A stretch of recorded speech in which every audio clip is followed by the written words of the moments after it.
tank gas.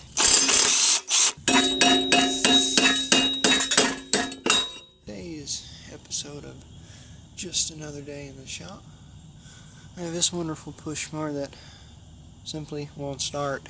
I mean, it'll start, and I'll show you what it's doing before I tear into it.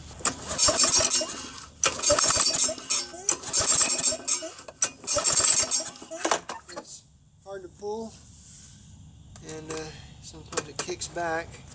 I think it has gas in the oil. It's got some nasty oil in it. But so I'm going to more than likely check a plug. It's got a good plug in it from what I can tell. I'm going to check a plug, take carburetor off, take the whole top off, see what that pinging noise is, and we'll go from there. Okay, so I'm going to start by taking the top off.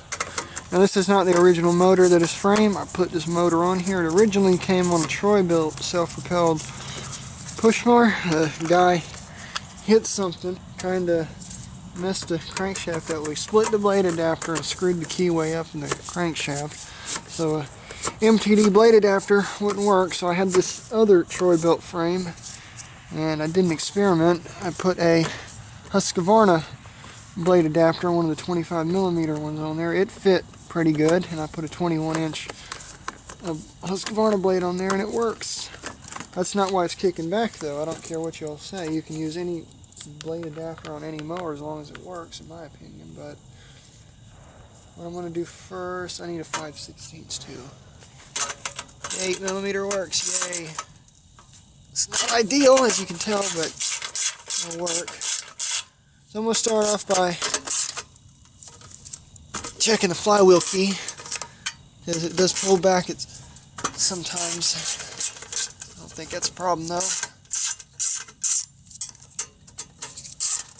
It ain't very old, it's a 13.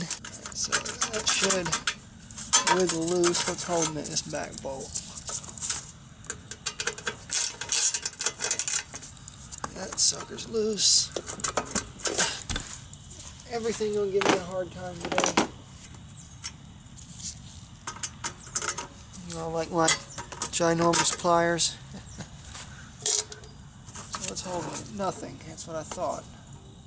I need to pull it back without popping the fuel line, because I need to get the new 3/8 in the far back.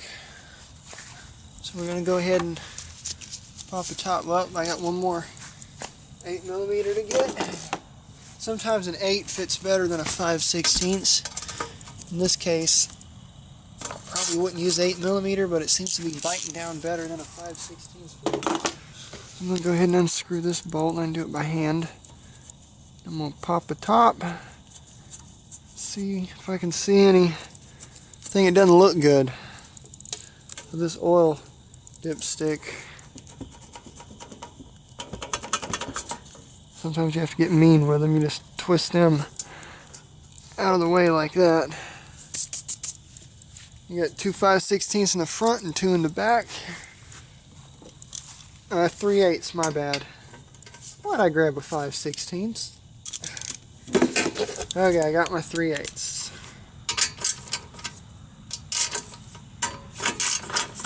No, you don't need to use a extremely long extension or a deep dome socket for the front, but since I gotta pop the back off, figured I'd do this. I don't have my 1/4-inch impact today. It is, long story short, it's over at a rental property. Spending the day. God, that's tight. That one's loose. Alright. I'll do a trick here. This is where my impact will come in handy. Probably wondering, why on earth am I fixing a push mower when it's 55 degrees out at the end of January? Well, reason being, number one, it's when my shop opens to the public around the 1st of March into April, somewhere around there, when things really start to kick off. I'll be so swamped that I can't fix my own stuff. And this is one of the push mowers that I'll put in the front lot to liquidate come springtime, so I need them all running and functioning before then. Alright, so we'll, thank you, we'll take that off and we'll see what's pinging, and I see the culprit. Exactly what it is. Coil clearance, I need to change that, but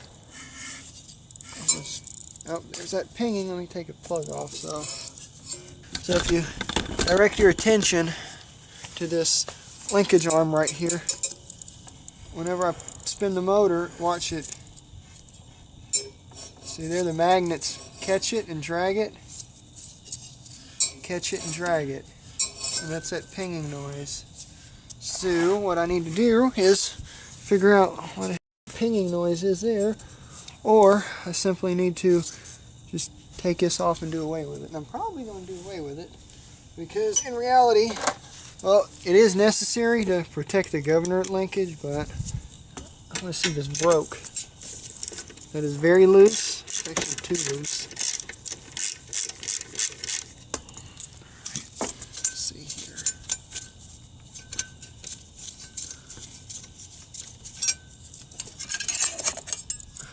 She broke. It's very fragile. So I'm going to eliminate it.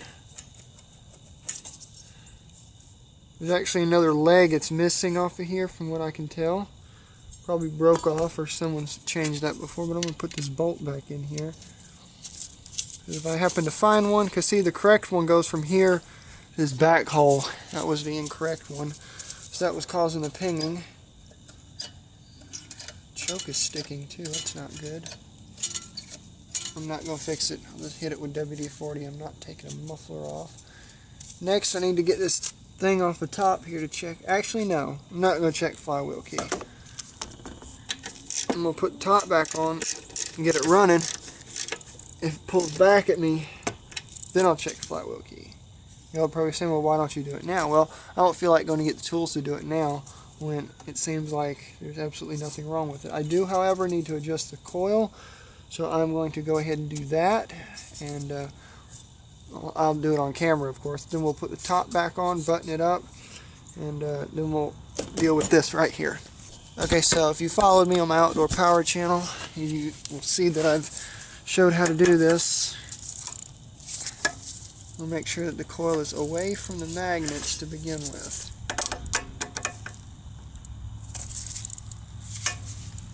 Fully unscrew it, slide it all the way back, take your piece of cardboard, probably not long enough, it is, spin the motor right to there, tighten it down,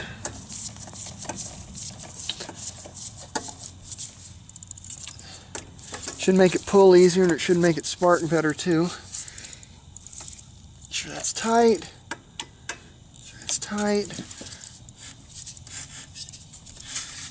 Draw out the cardboard, spin it, and there is a nice gap in there, and it's not scraping or dragging. The noise you hear is the brake on the flywheel. So now we are ready to put the top back on it. This tops on these auto choke mowers can be difficult, and it seems to be working. Put two front bolts in. There, it straightened itself up. I knew it would.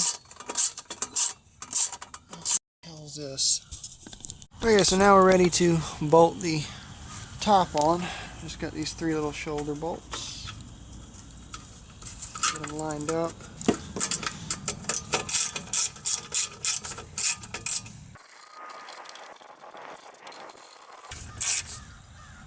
Alright, now what we're going to do is check spark. Now we're going to check spark plug.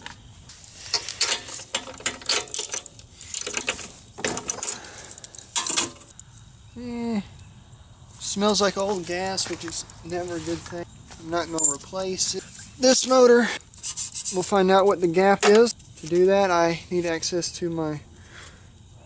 We're going to punch in the model number, which is 128M02 Spark plug gap. Parts manual. I did not want the parts manual, thank you. I want the operator's manual. Second one down. Oh, great. I just had another person stop by the shop. I'm getting a lot of people today for whatever reason. Manual pulled up, and this is model 1200. And it's calling for a 20 thousandths gap. You can see right there. 20 thousandths. This was one that was built after 2011. So, it calls for 20 thousandths gap. It's 190cc. And there's the original spark plug. All that fun stuff. Cool. So it does call for a 20 thousandths gap, which is what I expected it to be, being this is a newer motor. So I need to gap a spark plug. Where's my gapper at? Alright, so I'm going to take my little gapper tool. This is pre-gapped at, well, this is a weird gap. And it's like at 20 something thousandths. So I'm going to gap this to exactly 20 thousandths. I have to open it up a little bit. This is what a gap opener is. You hook it right here and it opens the gap, but I got a rope going through here. So I usually open the gap of the spark plug by just not forcing it, but kind of squishing it on there and prying on it. You don't want to break it. But when I hammer it down like that, a lot of times what you can do is just take a small flat blade screwdriver and pry it open a little bit, because if you close it up too much, there's no room for the spark. So this is what I usually do, just take a screwdriver and get in there and gently pry it, just like that. So now it should slide on here. Yep. Whoops. So that little trick works. So it's right at, well, it's still showing 25 thousandths, so I need to jam it down just a hair bit more. It's right at 20 thousandths now. I can't move it any further. So that's at 20 thousandths. And the reason you gap a spark plug is the motor, for example, calls for 20 thousandths gap, and you have it gapped at 30 thousandths, which is industry standard. If it's gapped at 30 thousandths and it calls for 20 thousandths, a wider gap causes a longer spark, not as hot as a spark. Now, there's different heat ranges on a spark plug. There's super hot, then there's standard, and yada yada yada. This is a standard heat spark plug. Shorter the gap, the shorter the spark, and most motors call for that. Why exactly, I don't know, but I know if the gap is too long, the spark can be weak, and if the gap is too short, there can be no spark at all. So it's very important to check a spark plug gap. A poorly gapped spark plug, like if it calls for 20 thousandths and you gap it at 30 thousandths, yes, it'll run, but it'll run poorly, and so on. Alright, now we are ready to take that breather off and see what the hell's going on with the carburetor. Alright, some brand new filter. Choke is working, that's working. Don't want to mess with that. Let's crack a bowl and see if it's even getting gas. So to do that, I'm going to take a rag and stick under here, not that I care about this particular mower. This is one of them that the bowl nut is recessed. So I do need a 1/2 inch socket and a wrench. And I have an old wrench here that I don't care about. I'm going to just gently crack it. It's getting gas. Whoa. Yeah, I had some old gas down in there. That would explain why it wasn't running.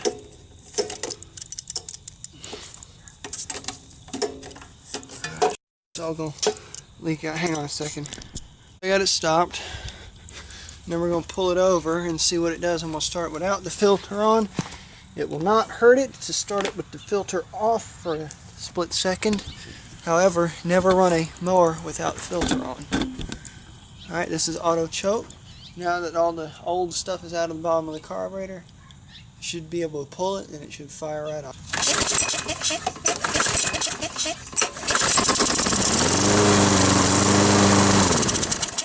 It sucked a little bit of pop in there, but it seems to be working just fine. So we're going to put the breather back on.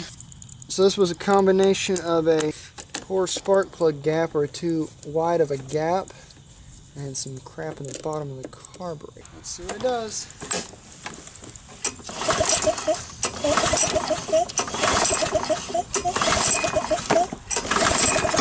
Oh, there it goes. It's kicking back.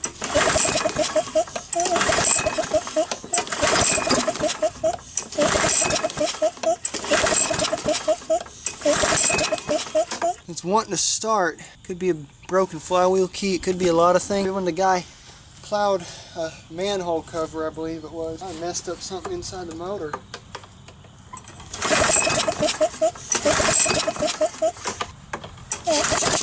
Oh, and she's pulling back. I'm going to check flywheel key. So I got my tools. We're going to take this off. Impact it off.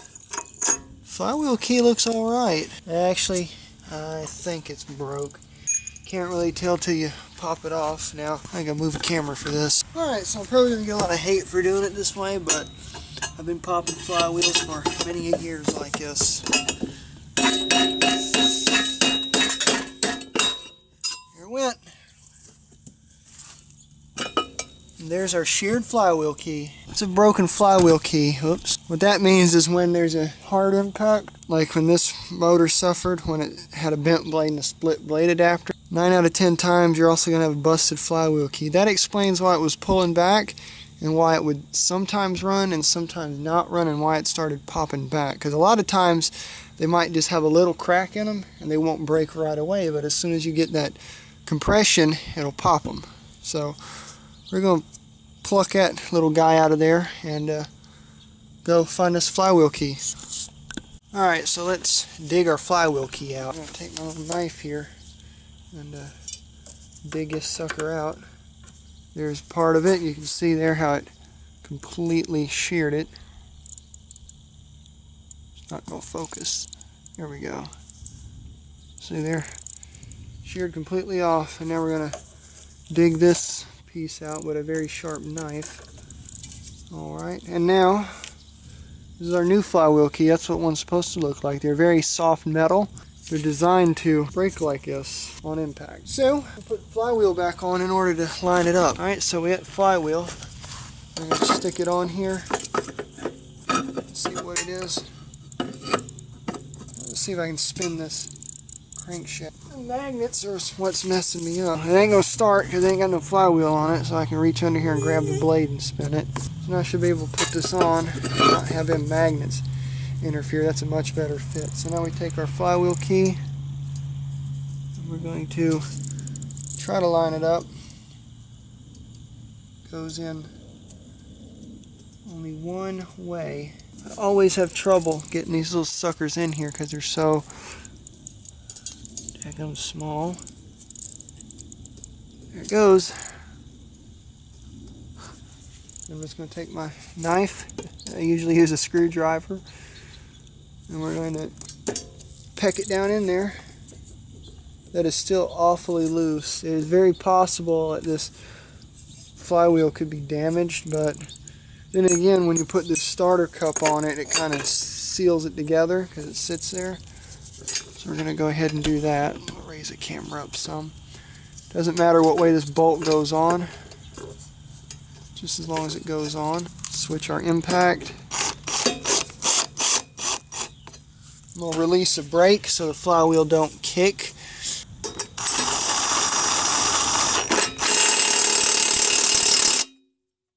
enough. I'm going to reassemble it, and we'll see if it'll start. Alright, let's see what it does. My camera battery's about at it.